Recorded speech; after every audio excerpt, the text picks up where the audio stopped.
नमस्ते। चलिए आज एक ऐसी दुनिया में चलते हैं जहां एक बहुत ही होनहार लड़के की किस्मत एक रहस्यमयी संप्रदाय से जुड़ जाती है। ये कहानी है एक साधारण सी शुरुआत से असाधारण ऊंचाइयों तक पहुंचने की। सोचिए, एक छोटा सा शांत गांव।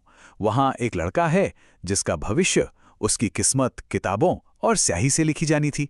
पर कहते हैं ना, किस्मत के अपने ही प्लान होते हैं, और उसके लिए तो किस्मत ने कुछ बिल्कुल ही अलग सोच रखा था। तो कहानी की शुरुआत होती है वांग लिन से। गांव में लोग उसे टाइजू भी बुलाते हैं। है तो एक बढ़ई का बेटा, एक बहुत ही मामूली परिवार से।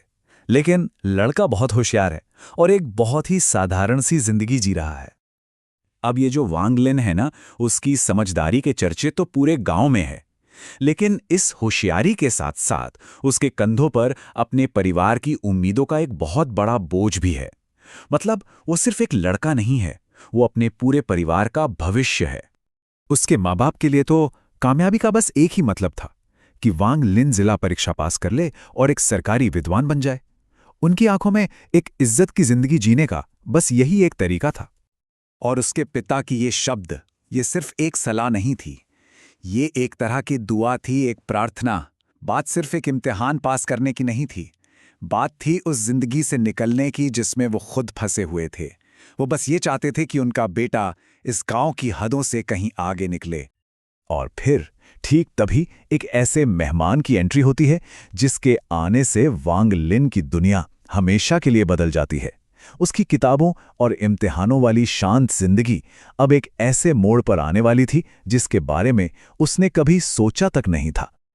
घर पर आते हैं उसके दयालु चौथे चाचा, और वो अपने साथ एक ऐसा मौका लेकर आते हैं जो उनके परिवार के किसी भी सपने से कहीं बड़ा था।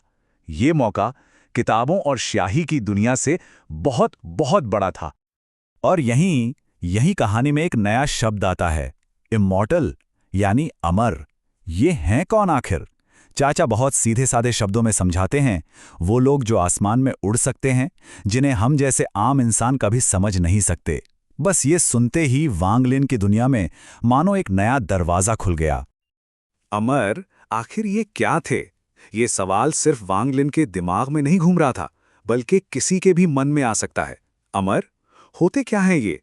उसकी बेचैनी, उसकी उलझन दोनों ही बढ़ती जा रही थी। अरे, उसके माँ बाप का रिएक्शन तो देखने वाला था। मतलब बेहिसाब खुशी, उत्साह। जिला परीक्षा, कौन सी जिला परीक्षा, वो तो अब सब भूल गए। क्योंकि ये एक ऐसा मौका था जो सिर्फ उनके बेटे का नहीं, बल्कि पूरे खानदान का नसीब बदल सकता था। लेकिन जो बात घर की चार दीवारी में थी, वो जल्द ही पूरे गांव की जुबान पर आ जाती है। और इसी के साथ एक 15 साल के लड़के के कंधों पर उम्मीदों का एक ऐसा बोझ आ जाता है जिसे उठाना आसान नहीं था। खबर तो बस जंगल की आग की तरह फैल गई। रातों रात वांग लिन, जो कल तक एक आम लड़का था, वो गांव का हीरो बन गया। अब ये सिर्फ उसके भविष्य का सवाल नहीं था, अब तो पूरे परिवार की, पूरे गांव की इज्जत दांव पर लग गई थी।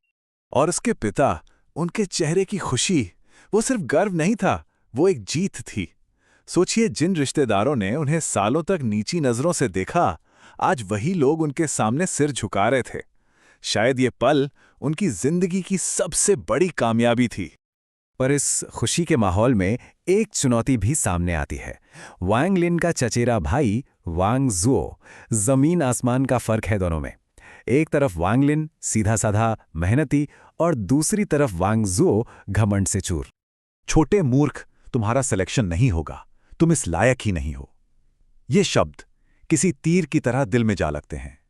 ये सिर्फ एक मजाक नहीं था, ये एक खुली चुनौती थी, एक ऐसा पर्सनल अटैक जिसने वांग लिन के लिए इस सफर को और भी जरूरी बना दिया। लेकिन इस बेइज्जती से वांग लिन टूटता नहीं है, बल्कि उसके अंदर एक आग जल उठती है। एक खामोश लेकिन पक्का इरादा कि चाहे जो हो जाए, उसे सिलेक्ट होकर दिखाना ही है। बस यही वो पल था जो उसकी पूरी यात्रा का टर्निंग पॉइंट बन गया। तो अब वो पल आ ही जाता है। वांग लिन अपनी पुरानी जानी पहचानी दुनिया की दहलीज पर खड़ा है और एक ऐसे अनजान भविष्य में कदम रखने को तैयार है जिसका उसने कभी सपना तक नहीं देखा था। इमॉर्टल बनने का ये सफर जितना शानदार लग रहा था, उसकी शुरुआत उतनी ही भावुक थी। पहली बार वो अपना गांव छोड़ रहा था। माँ ने नए कपड़े और उसकी पसंदीदा शकरकंद पैक की। पिता ने अपना दुख छिपाकर हिम्मत दी और फिर जब गाड़ी आंखों से ओझल हो गई तो बस आंसू थे। एक बेटे की अपने माँ बाप से विदाई, शायद हमेशा के लिए। और फिर अचानक आसमान से रोशनी की एक तलवार नीचे उतरती है।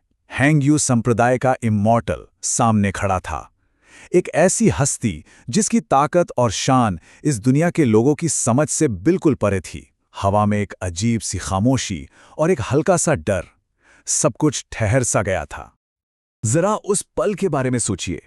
इमॉर्टल ने उसे पकड़ा और एक झटके में जमीन पैरों की नीचे से गायब। तेज हवा का शोर, नीचे की दुनिया जो अब बस काले धब्बों जैसी दिख रही थी, और फिर अचानक बादलों से नीचे गिरना। वो सीधा हैंग्यू संप्रदाय की जमीन पर उतरा था। ये एक ऐसा अनुभव था जिसने वैंग लिन को हमेशा के लिए बदल दिया। और सामने जो नजारा था वो उसके धूल मिट्टी वाले गांव से एकदम अलग था। ऊंचे ऊंचे पहाड़, एक चांदी का पुल, हर तरफ कुदरत की खूबसूरती, बिल्कुल जन्नत जैसा। लेकिन इस जन्नत में एक वादा भी था और शायद खतरा भी। और बस यहीं एक सवाल खड़ा होता है। वांग लिन ने अपनी पुरानी दुनिया तो पीछे छोड़ दी, लेकिन जादू और ताकत की इस नई दुनिया में क्या एक विद्वान का दिमाग उसे जिंदा रख पाएगा? क्योंकि उसकी असली परीक्षा तो अब शुरू हुई है।